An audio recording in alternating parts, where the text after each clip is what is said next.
প্রতিটা সৃষ্টি আল্লাহ পাকের এক একটা মেসেজ দেয়। ঠিক মেয়ে মানুষও একটা মেসেজ দেয়। কি মেসেজ? আল্লাহ পাক মানুষকে সবচেয়ে সুন্দর করে সৃষ্টি করেছেন, আর মানুষের মধ্যে মেয়েদেরকে সবচেয়ে বেশি সুন্দর করে সৃষ্টি করেছেন। আল্লাহ পাকের সবচেয়ে সুন্দর সৃষ্টি হচ্ছে মেয়েরা, এবং তারা খুব নরম হয়, নরম, প্রজাপতি ধরার মতো। প্রজাপতিকে ধাপ করে ধরতে পারবেন না আপনি। শক্ত করে ধরতে গেলে প্রজাপতি নষ্ট হয়ে যাবে, মরে যাবে। প্রজাপতিকে কোমল ভাবে ধরতে হবে। ঠিক মেয়েদের সামনেও আপনার কোমল থাকতে হবে। বেশি হার্ড হতে যাবেন, শেষ। আমি আপনার গার্লফ্রেন্ডের সামনে কোমল হতে বলি নাই, আপনার ওয়াইফের সামনে হতে বলেছি। কোমল থাকলে আপনি জিতে যাবেন। দেখবেন দুনিয়ার চিল্লা ফাল্লা করছে আপনার বাসায়, আপনি চুপচাপ আছেন পাহাড়ের মতো, কোমল আছেন। 5 মিনিট পর দেখবেন নিজেই ঠান্ডা হয়ে এসে বলছে, আচ্ছা সরি, ভুল হয়ে গেছে। আর যদি আপনি চিল্লা ফাল্লার কাউন্টার দিতে যান, তাহলে দেখবেন সুটকেস গোছানো শেষ, বাবার বাড়ি চলে গেছে। ডিল করা খুব ডিফিকাল্ট। এখানে আপনাকে খুবই সবরের পরিচয় দিতে হবে। আল্লাহ পাক বোঝার তৌফিক দান। আর আমরা মা বোনদেরকে রিকোয়েস্ট করব, 4টা মূলনীতি মেনে কাপড় চোপড় পরবেন। আপনার কাপড়টা এমন হবে না যে কাপড়টা পরলেও অঙ্গ প্রত্যঙ্গ দেখা যায়, বোঝা যায়, এমন হবে না। কাপড়টা এমন হবে না এত টাইট ফিটিং যে আপনার অঙ্গের উঁচু নিচু অবয়ব বোঝা যায়, এমন হবে না। কাপড়টা এমন হবে না যেটা অমুসলিমদের পোশাক, আর কাপড়টা এমন হবে না যেটা পুরুষদের পোশাক। এই মূলনীতিগুলো মেনটেন করে কাপড় পরবেন ইনশাআল্লাহ। এছাড়াও মেয়েদের কথায় পর্দা আছে, চলনে পর্দা আছে, ওঠা বসায় পর্দা আছে। নামাজ পড়ার সময় তাদেরকে কিছুটা শালীনভাবে নামাজ পড়তে হয়। তাদের চোখের দৃষ্টির মধ্যে পর্দা আছে। এগুলো কে শিখাবে এখনকার মেয়েদেরকে? সবসময় বিজি দেখবেন, নতুন কোন সিরিয়াল আসছে, নতুন কোন ফ্যাশন আসছে, নতুন কোন পার্লারে কি আসছে, কোন কাটিং আসছে, কোন নায়িকা আসলো, ওই যে বাংলাদেশে কোন এক নায়িকা আসছে, তাই নিয়ে মিডিয়াতে এমন তোলপাড়, মানে কি নাকি একটা অবস্থা। আল্লাহর কাছে তোমার কি মূল্য আছে হে? আল্লাহর কাছে তোমাদের কি মূল্য আছে? তোমরা কি 5 ওয়াক্ত নামাজ পড়ো? তোমরা কি পর্দা করো? তোমাদের মধ্যে হায়াবোধ কিছু আছে? তোমরা মানুষকে ভালো কিছু শেখাও, সমাজকে ভালো কিছু দাও, শালীন কিছু দাও। আল্লাহর কাছে তোমাদের কি মূল্য আছে? নবী সাল্লাল্লাহু আলাইহি ওয়াসাল্লাম তো জাহান্নাম দেখে সেই কথাটাই বলেছেন, আমি জাহান্নাম দেখে আসলাম, সেখানে বেশিরভাগ অধিবাসী হচ্ছে মেয়ে, নারী।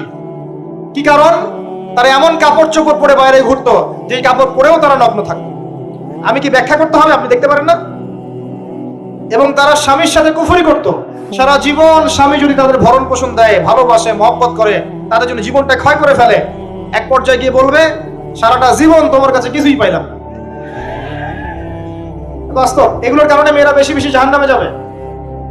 এবং তারা মানুষ মারা গেলে মাতম করে, বুক পিঠ চাপড়ায়, এই কারণে যাবে। এবং তর্ক লাগলে অভিশাপ দেবে, সেই কারণে যাবে। আল্লাহ পাক আমাদের মা বোনদেরকে হেফাজত করুন। তবে একটা হাদিস আছে সুসংবাদের। নবী সাল্লাল্লাহু আলাইহি ওয়াসাল্লাম বলেছেন, একজন নারী যদি 4টা কাজ করতে পারেন, জান্নাতের যে কোনো দরজা দিয়ে ইচ্ছা প্রবেশ করতে পারবেন। 1 নাম্বার 5 ওয়াক্ত নামাজ, 2 নাম্বার রমজান মাসে সওম, 3 নাম্বার আপনার লজ্জাস্থানের হেফাজত অর্থাৎ খাস পর্দা, এবং 4 নাম্বার আপনার স্বামীর আনুগত্য। ফেমিনিস্ট আকীদার মেয়ে হলে আনুগত্যকে দাসত্ব মনে করে, স্বামীর আনুগত্যকে তারা দাসত্ব মনে করে। স্বামী কে? স্বামীর সম্মান বোঝেন আপনি? স্বামী কে? যার ব্যাপারে নবী সাল্লাল্লাহু আলাইহি ওয়াসাল্লাম বলেছেন, আমি যদি আল্লাহ ছাড়া অন্য কাউকে সেজদা করতে বলতাম, তাহলে মেয়েদেরকে বলতাম তারা যেন স্বামীদেরকে সেজদা করে। আপনাকে আমি কিভাবে বুঝাবো স্বামী কে? স্বামীর মর্যাদা কোথায়? এগুলো কি ইসলাম মেয়েদেরকে ডমিনেট করছে এগুলো দিয়ে? কেন? এই স্বামী আপনার জন্য সারাটা জীবন ক্ষয় করে ফেলে। একটা চোর পর্যন্ত, একটা চোর, একটা করাপ্টেড মানুষ, দুর্নীতিগ্রস্ত মানুষ, সে চুরি করে, দুর্নীতি করে এনে বাচ্চাকে খাওয়ায়। একটা ধর্ষক পর্যন্ত ওর মেয়েকে আদর করে। পুরুষ মানুষ কি জিনিস কেমন করে বুঝবেন? সারাটা জীবন ক্ষয় করে ফেলায়। যদি আপনি তার আনুগত্য করেন, তার সামনে সুন্দর মতো থাকেন, তার কথার সাথে তর্ক না করেন, ভালোবাসা দিয়ে থাকেন, আপনার জন্য সে জীবন দিতে প্রস্তুত থাকে। এরকম পুরুষ মানুষ। আপনাদেরকে কেউ চোখ তুলে তাকালে চোখ তুলে ফেলাবে, এরকম পুরুষ মানুষ।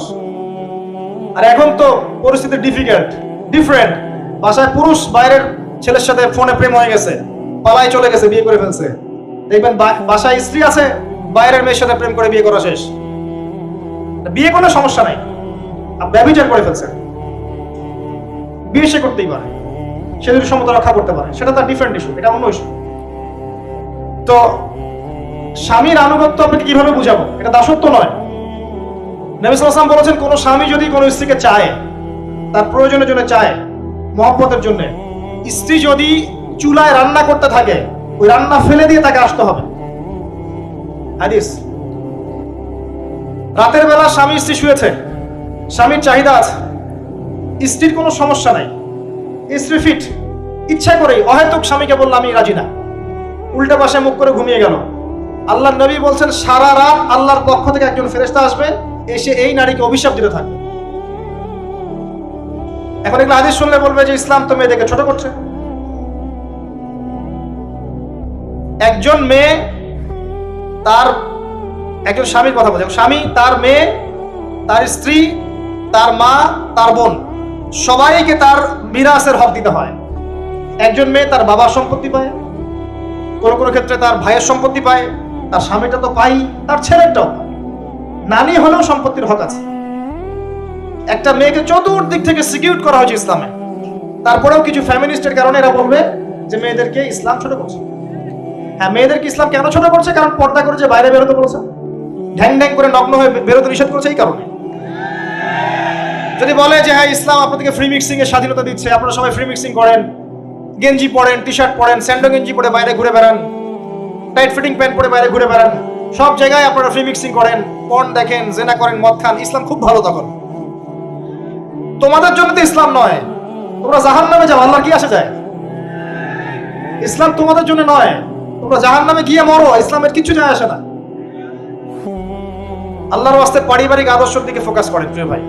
নিজে জাহান্নামের আগুন থেকে বাঁচান, পরিবার বর্গকে বাঁচান, পরিবার বর্গকে বাঁচান। পরিবার একটা পার্ট হচ্ছে আপনার পিতামাতা। পিতামাতার সাথে খারাপ আচরণ করতে যায় না আল্লাহর ওয়াস্তে। সেই ব্যক্তির জন্য ধ্বংস যার পিতামাতা বেঁচে আছে, তাদের হক আদায় করে সে জান্নাতে যেতে পারবে না, তার জন্য ধ্বংস। আরেকটা অংশ আছে আপনার সন্তান সন্ততি। বাচ্চা কাচ্চার প্যারেন্টিংটা খুব সুন্দর করে করেন। যখন আপনি স্ত্রীর সাথে মিলন করতে গিয়েছেন তখন দোয়া পড়েন, আল্লাহুম্মা বিসমিল্লাহি আল্লাহুম্মা জান্নিবনা শাইতান ও জান্নিবিশ শাইতান মা রাযাকতানা। আমার মনে হয় এখনকার জেনারেশন যেগুলো আছে ফাসিক, মাদক সেবন করে, পর্নোগ্রাফিতে আসক্ত, ইয়াবাখোর, স্মাগলিং করছে, চুরি করছে, হাবিজাবি, ধর্ষণ করছে, আমার মনে হয় না তাদের পিতামাতা তাদেরকে জন্ম দেওয়ার সময় এই দোয়াগুলো পড়েছিল। কারণ পিতামাতাকে দোয়া পড়লে ওই সন্তানকে শয়তান স্পর্শ করতে পারে না।